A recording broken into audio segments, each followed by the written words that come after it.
This is a CC Radio podcast.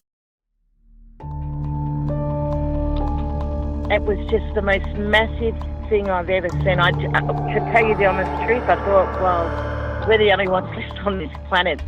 Something's happened. We've missed something here.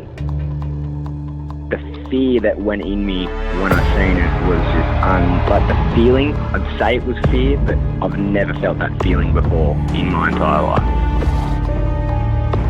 It's a weird feeling, like you can't explain it when you don't know. You feel like you're being followed, but you don't know what it is. We had two to our right, another one in front of us, another one to the left, and another one just across the road, shaking the daylight out of the tree. All we get was a big red eye. I remember waking up and looking at the end of the bed, and there was a figure there, almost insect-like, and then I blacked out. Welcome to the show, everyone. You are listening to Believe, Paranormal and UFO Radio. My name is Cade Moyer, and thanks for tuning in. If you've had an encounter, get in touch with me. My email address is believe@ccradio.com.au, or you can message me on Facebook at facebook.com/Believe UFO Radio. If you enjoy this episode, there are a few things you can do to help the show. Firstly, you can go to iTunes and leave us a 5-star rating and review, or you can share the show around social media with your friends and family, and that will help us grow. Tonight I'm joined by Lana, and Lana's been having UFO encounters for the better half of the last decade. Lana, welcome to the show. Hi, Cade. Thanks for having me. It's great to have you on. I always love a good UFO encounter, and yours are really, really interesting because they don't involve just you. They involve a non-believer that may be converted. So yeah. I'm very excited to talk to you. Yeah, it's pretty cool. Something a little bit different, but definitely exciting. Yeah, for sure. So are you able to take me back to the start and tell me where you really had your first UFO encounter and what that really entailed? Yeah, so basically I was around about 16 years old. I've never had like a normal sleep pattern. I've always like woken up throughout the night, and for whatever reason, this one night I just decided I'll go out and sit on my back deck. And so I just went and sat out on the top of the stairs, and I was just enjoying the cool night air. It was a really clear night. It was really still. I lived at the time sort of like in the hinterland on the Sunshine Coast, so it was really pretty. There's lovely trees everywhere.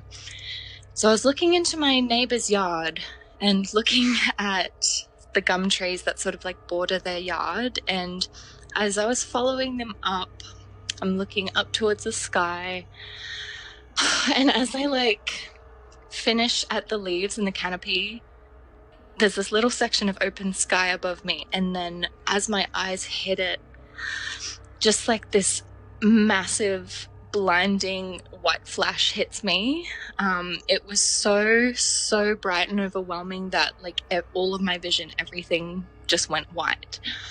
It was kind of, you could describe it, I guess, like a giant camera flash. Like someone had like a camera the size of a plane in the sky that like took a photo or something. So it was super disorienting, and it only lasted a second, and as soon as it came, it was gone, and I'm just sort of left sitting there like I there's fight, flight, or freeze, and I just froze. Like I was so scared I just couldn't do anything because I'm thinking, what could that possibly have been, because there is no sound. I'm thinking like, okay, in the sky, helicopter. Obviously, it wasn't a helicopter that close. I would have heard something. It would have been hitting the trees if it were that close. And I just had no idea what it could have been. And so, yeah, it pretty much just ended with me frozen at the top of the stairs, unable to move for like 5 minutes. I don't blame you at all, because that's one of those types of encounters that just really captures you off guard. And what do you make of that? Because you go outside to I don't know, relax for a minute, and then this happens. I mean, was there any indication that you could see this thing doing, I don't know, like maybe flying around or anything like that after that? No, actually, it was quite funny because it was like almost, I could see it sort of like came from a source, if that makes sense. So it came from one source that was like facing me, but it almost looked like it was something that was perhaps joined onto the bottom of something else. I don't really know, but whatever it was wasn't visible. Let's just say that. So only the light was the only thing that sort of like came through. And as I said, it only lasted like boom, like a flash for 1 second, everything goes white, and then just you're back to total, complete, eerie silence, you know? Like, it was just like, okay, what do I do now? And, you know, because you go into that primal sort of fear mode as well, you're sort of like, all of your senses are heightened, and you're, even though I was stuck there, I'm thinking like, okay, you know, if I move, something's going to get me, you know, like that's just where your brain goes in that moment. And so I didn't hear anything. I couldn't see anything. I was, yeah, as I said, I was stuck there for a couple of minutes too, because I was like too scared to even get up. But no, I couldn't see or hear or anything else in terms of even like disturbances or anything like that in the area. You couldn't see anything where this light came from. It was just all of a sudden just a big flash, and that was it. Yep. It was just, it just came seemingly from nowhere, and it freaked me out so bad, I think, as well, because it was just, as you were saying, like you're just sitting out there relaxing, and I'm looking up, just sort of like tracing the tree line upwards, and then as soon as my eyes hit this like dark patch of sky, it's like poof, you know, and it was really, really disorienting. But yeah, I think like that primal fear comes into it because, one, obviously you don't know what's going on, but you just have no idea how to respond to it, like, you know?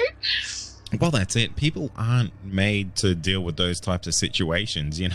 It's that's something that's, you know, genuinely from out of this world almost, by the sounds of it.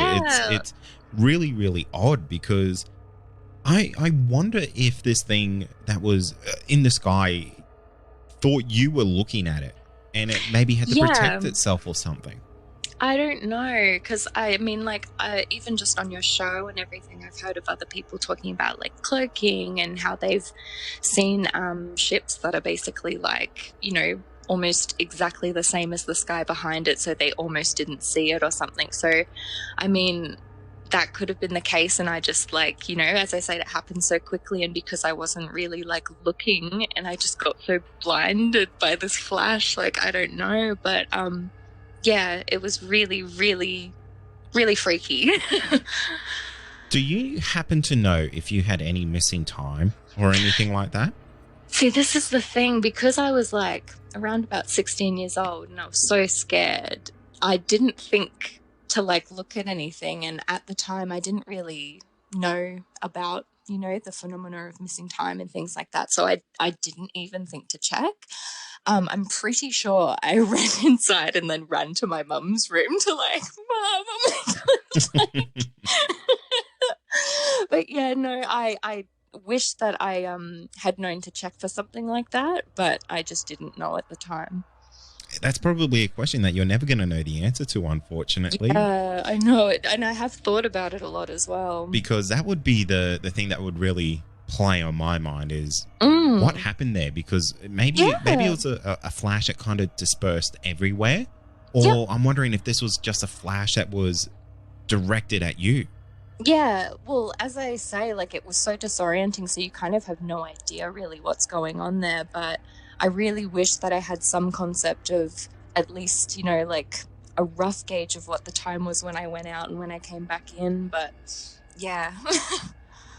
So before that incident, were you did you know much about UFOs or anything like that? Because you said that you didn't really know about the whole missing time phenomenon. Mm-hmm. Yeah. But before that, were you kind of aware of what, say, UFOs were in pop culture and things like that?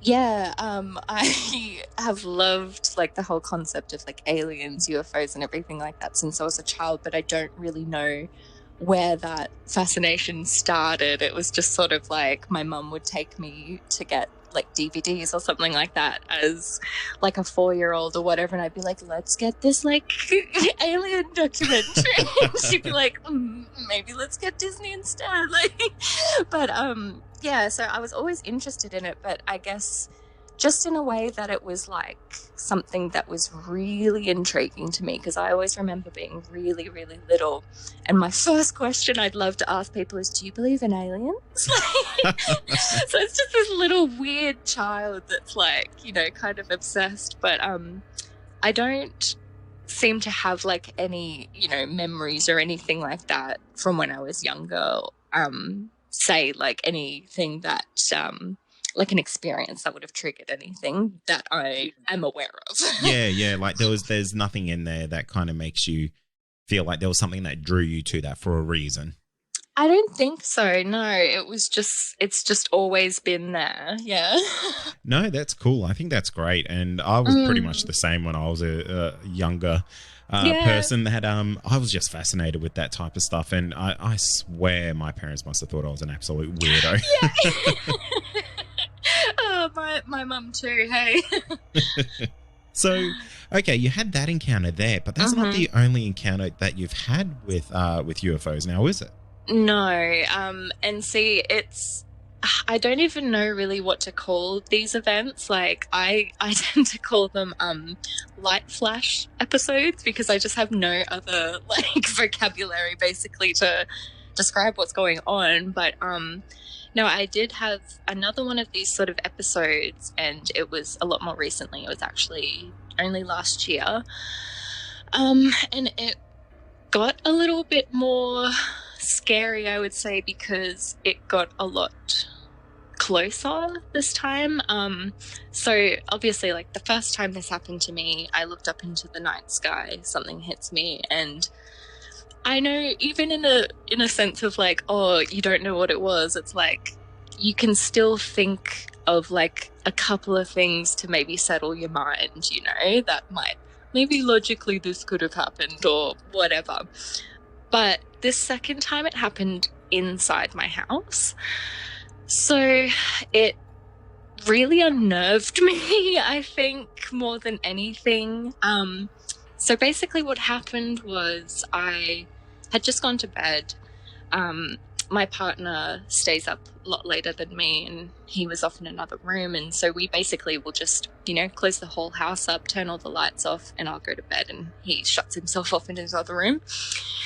And I went to bed, and I had just gotten in. I was just, you know, doing that little shuffle you do to get comfy, and as I was shuffling, I just so happened to sort of face towards the doorway, and we leave the door open, and through the darkness, like just again, like as my eyes hit this area, this again white blinding bright flash hits me from above. But this time, like I said in the first episode, it was like it came from a source, and it was the same this time, but it was a lot smaller.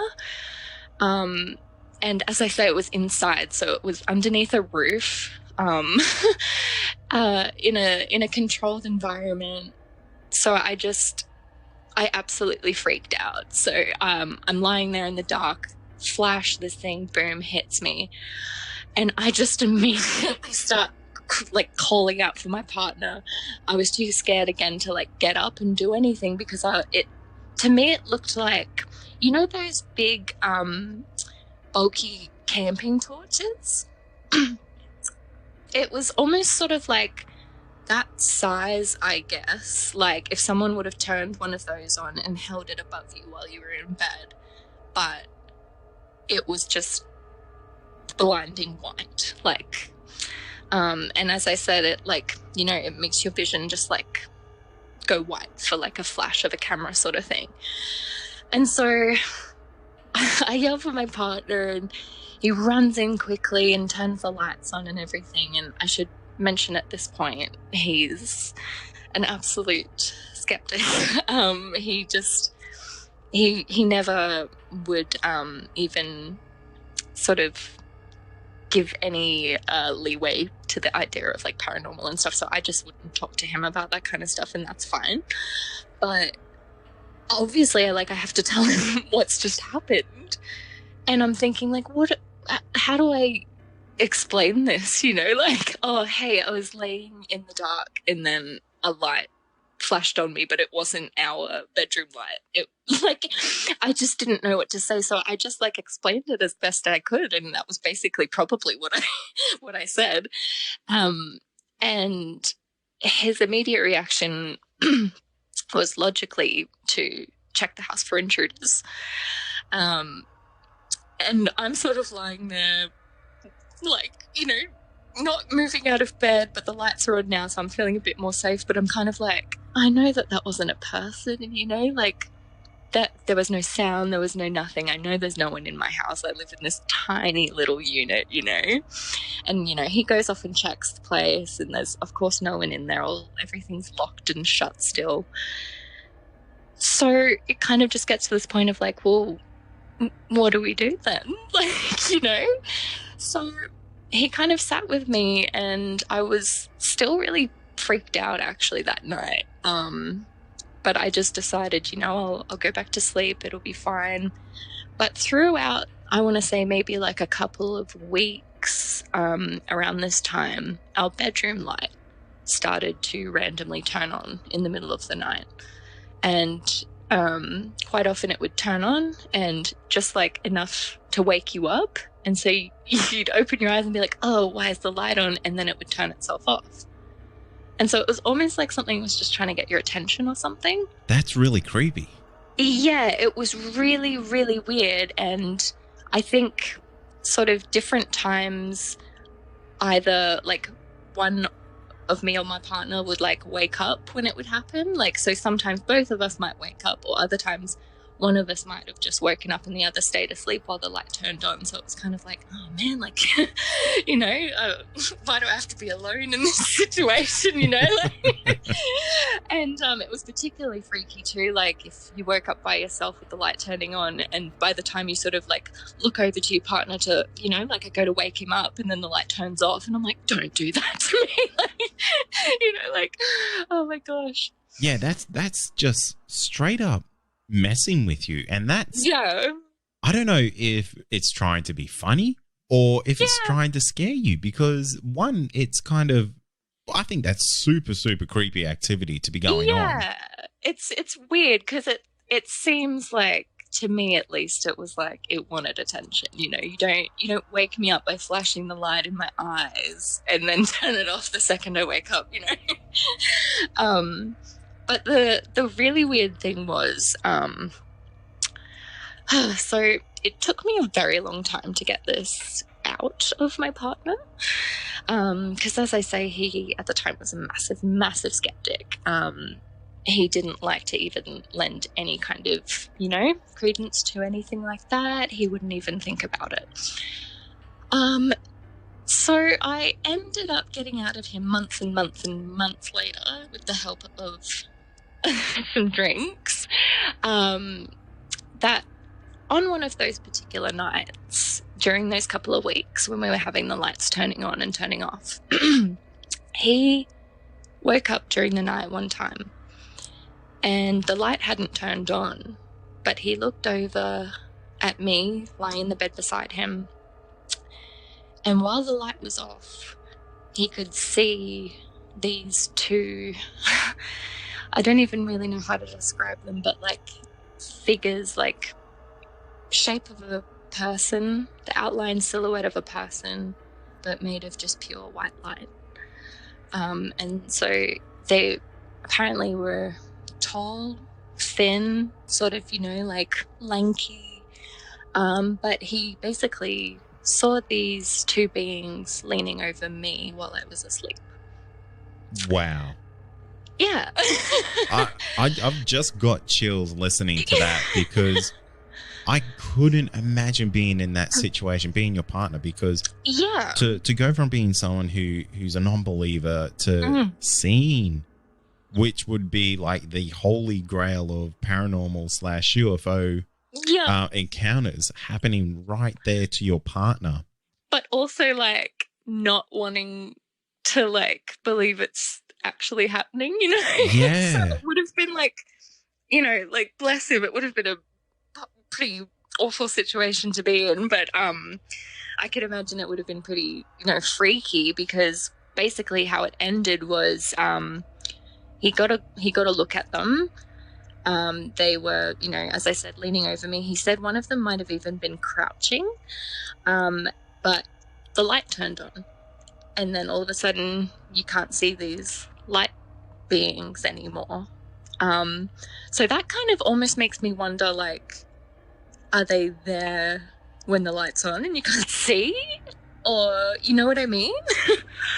My mind is swimming with theories right now because honestly, I have this idea that there's something in that unit or that house that was trying to protect you from these things. Oh, yeah. That's my theory, because I'm wondering. I like the sound of that. Yeah, because I wonder if it's turning the light on just as these things are maybe approaching you or something like that. And now, a quick word from our sponsor. Also, are you wanting more content? Why not become a Believe Plus member? You'll get access to exclusive podcasts and episodes that aren't available to the public. Not only that, you'll also get our regular feed without any ads. Head to believepod.com/plus to sign up today for just $5 a month. Oh, that's kind of a cool theory. It's also a little bit scary though, because you know, I've obviously, like, since being told that, when he told me that, I was like, my head exploded. I was like, how could you keep that from me? Like, but I think for me, I immediately kind of felt peaceful about it. And I don't know if that's just me associating, you know, white light with good, pure, you know, whatever. And that might be because, you know, growing up, I would, you know, be told about like white light meditation, you know, if you're getting scared of anything, imagine yourself in white light and everything like that. So that was always something that I guess I associated with positive, good, healing, you know. So I didn't, though, know how to take that any further, like how to sort of apply that. Yeah, it's what this could be, though. Oh, absolutely. It's something that would, I don't know how anyone would really try to understand that or cope with that, because it's such an unknown of what that could be, because I wonder if it could be something extraterrestrial. I wonder if it could be something spiritual. Yeah.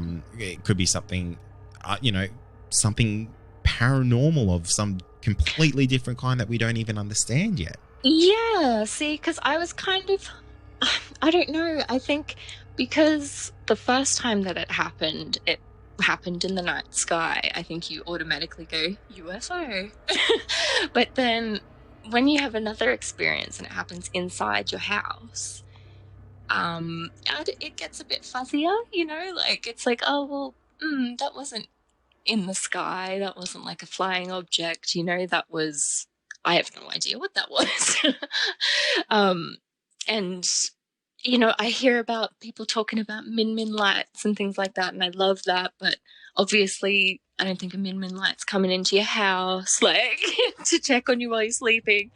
So I just don't really know what category sort of to put it in, but I think with these things you do have to sort of trust your instinct and what you sort of like feel about the situation as well.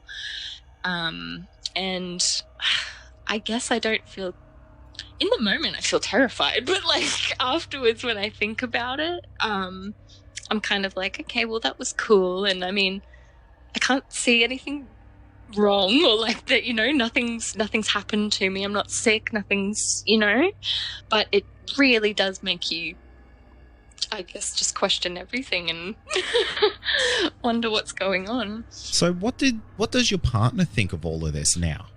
I think he's a bit more sort of open to these things now, but still, you know, he's always based in logic. He's always trying to find, you know, a reasonable, let's say, explanation for things. And I think that that's really great, you know, like he grounds things a lot. But I'm not really sure, you know. I think he's open to it, but we haven't really had anything else happen. So, I mean, like, touch wood, but, you know, I'd be interested to see if, you know, say in the future something else was to happen. I would want to see how he'd react to it that time, you know, see if it might change or, yeah. So how many times did this type of phenomenon happen? So the flash has only happened to me twice. And yeah, so it's only been those 2 times with the flash for me. But I also do have some stories from my family as well to do with UFOs and things like that. So I wasn't really sure, you know, whether to tie that in, because again, we're not really sure what we're talking about here. But I think it kind of maybe could add to the story a little bit, knowing some family history. Yeah, for sure. Like, what are some of those encounters that's kind of happened to your family? Yeah, well, the main one that really, really piqued my interest when I found out about it was actually my great aunt and her husband. So this was back in the 1950s. This was in Mornington Peninsula in Victoria. So I think I was told it was around an area called Rosebud. So basically, my great aunt and uncle were driving home one night, and this is country Victoria, so, you know, very pretty and country roads, and especially back in the 50s. So as they're driving, suddenly this bright thing, I don't know if they actually had the vocabulary again to describe what it was that they were seeing. And the interesting thing about that, though, is that my uncle, he was actually an airman in the army. So he's sort of looking at this craft or this thing, whatever it is, that's landing on the road in front of their car. So he's stopping the car and he's just thinking, you know, what is this thing? I have no scope of what this is, and I fly planes, you know, for a living. And he apparently turned to my aunt and said, I've got to go check it out. So he gets out of the car, and at this point, apparently all that both of them could remember was my uncle walking towards the car, and my aunt stayed in the car just absolutely hysterically screaming, because she just, you know, one, she didn't want to be left on her own in the car. She didn't know what was happening, and she certainly wouldn't have wanted her husband going out of the car while they didn't know what was going on. And so I feel like they had some missing time in that situation, because, as I say, that was all that they could remember. And when this happened back in the 50s, you know, they were very religious people. They were in a small town, and they just had no idea who to talk to about this kind of thing. They thought, you know, we can't possibly bring this up to any of our friends, to anybody in town, because they're going to think we're mad. But they had this incredible experience that they basically only ended up telling my grandpa, which was that aunt's brother.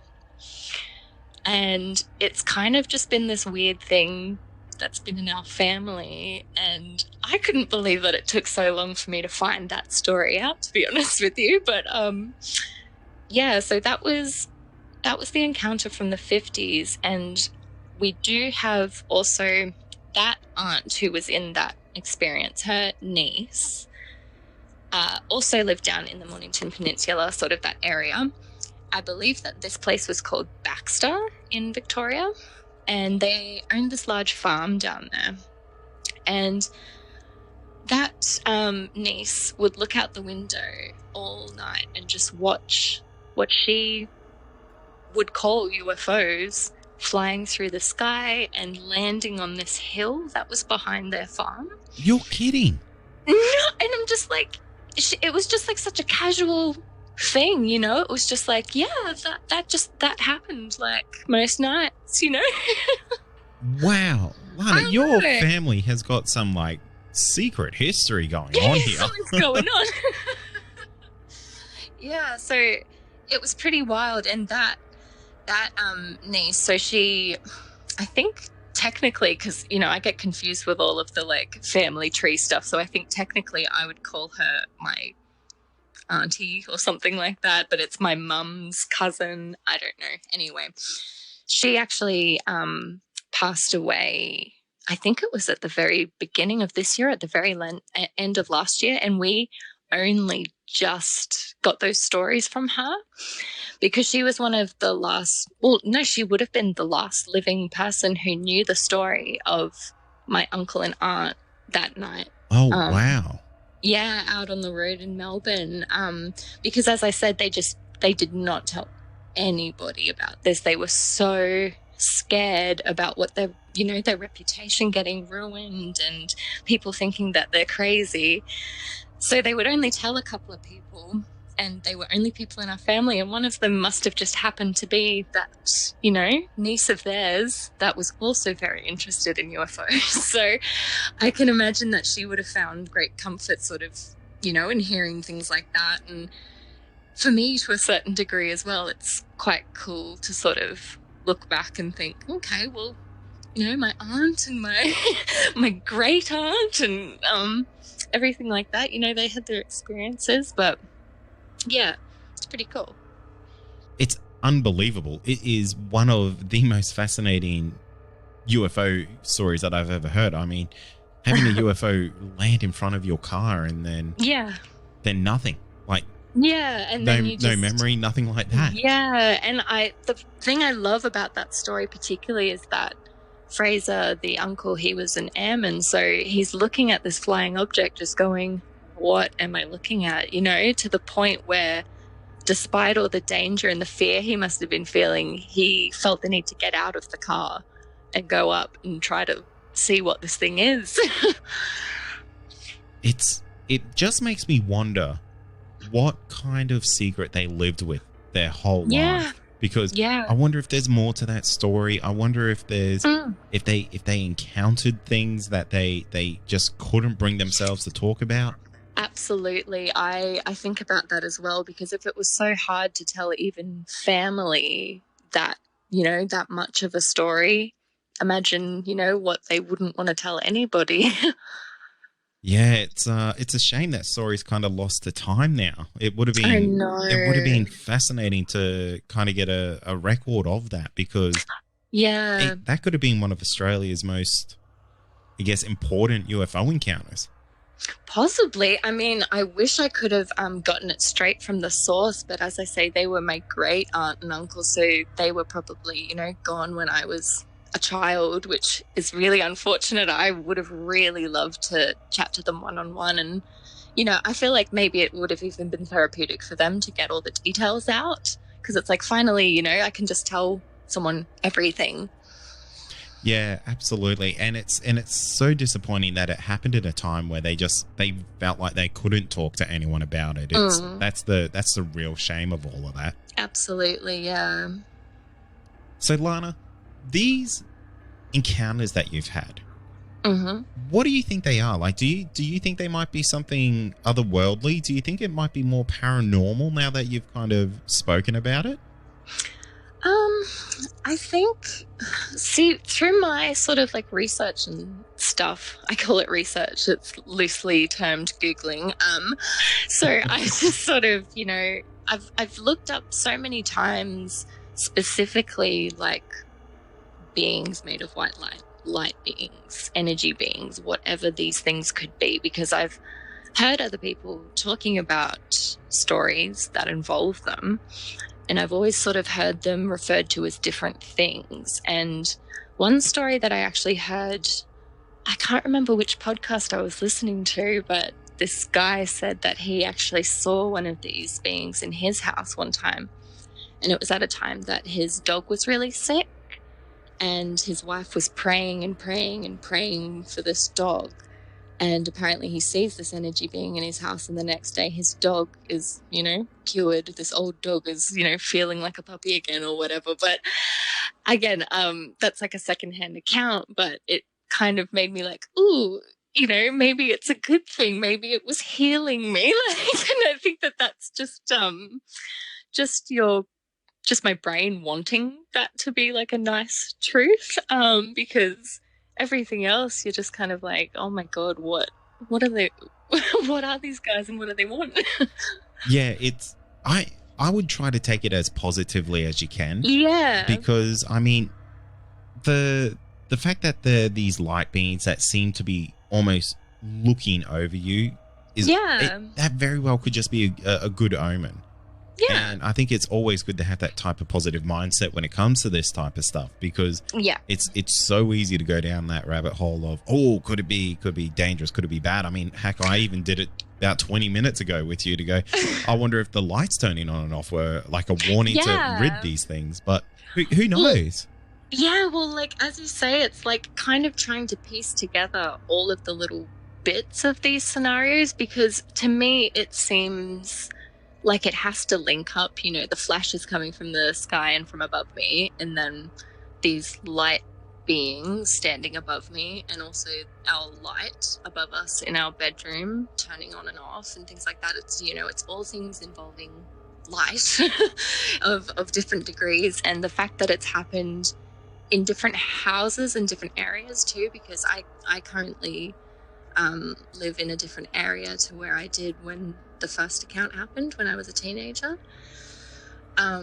So that, again leads you to sort of question, like, is this something that's following me, or is this me? Like, is this something to do with me? Or I don't know, like, there's so many theories that your brain sort of like tries to look for, but I guess that's kind of the beauty of this game, is you don't know, so you can't really